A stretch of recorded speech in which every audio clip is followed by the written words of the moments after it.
পুলিশের হাতে তুলে দেবো। শ্যামু হাতে ছুরি দিয়ে শাড়ির দিকে এগোয়। তুই আমাদের রহস্য ফাঁস করলি, আমি তোকে জ্যান্ত ছাড়বো না। শ্যামু বুঝি ডাইনি রূপে এসে যায়।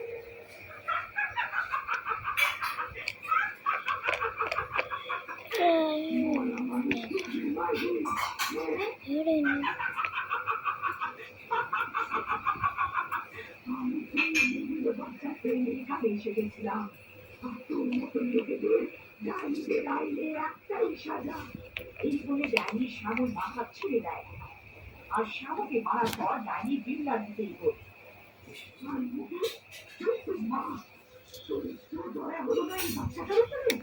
যা, তুই নিজের ছেলের কাছে যা। এই বলে ডাইনি বিল্লাকেও মেরে ফেলে। সত্যি আমার মা, আজকে তোকে কেউ বিরক্ত করবে না। তুই প্রতিশোধে খা, আমি তোকে অনেক ভালোবাসি। এই বলে ডাইনি অদৃশ্য হয়ে যায়।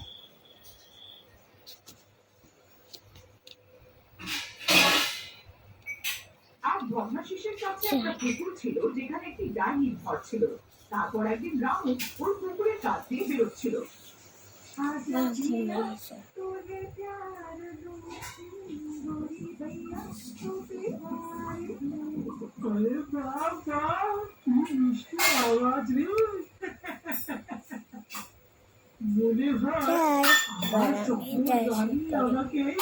বৌদি ভাই, তুমি একটু করে দিও তো, আমি গেলাম ঘুমাতে, খুব শরীরটা খারাপ। আচ্ছা ঠিক আছে। আজ আমার অপেক্ষা শেষ হলো। রামু পুকুরের কাছে যায়, পুকুর থেকে আওয়াজ আসে, আমি কখন থেকে তোমার অপেক্ষা করছিলাম। আওয়াজ তো পুকুর থেকেই আসছে। তুমি আমার সামনে তো এসো। না না, আমার লজ্জা লাগে। তুমি ভিতরে এসো, দেখো আমি নিজে সব ব্যবস্থা করে রেখেছি। এসো না, আমার প্রতিদিন তুমি জলে ডুববে না, এসে যাও। হ্যাঁ হ্যাঁ, আসছি। যে সময়ের অপেক্ষা ছিল সেই সময় এসে গেল। চলো গিয়ে দেখি একবার ভিতরে। তারপর রামু নিজের জুতো বাইরে খোলে আর পুকুরের ভিতরে চলে যায়। আরে আমার রানী, তুমি কোথায়? দেখো, কিন্তু আমি ভিতরে এসে গেছি। তুমি লজ্জা পেও না, সামনে তো এসে যাও। আমি এখানেই তো আছি, পুকুরের ভেতরে একটি গুহা বানানো থাকে, যার ভিতর থেকে আওয়াজ আসে।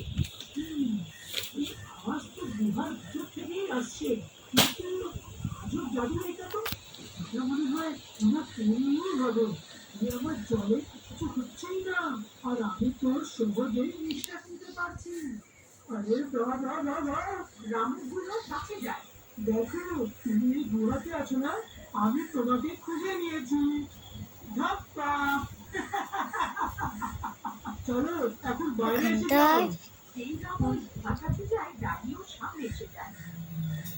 আরে মরে গেলাম রে, এটা কি তুমি?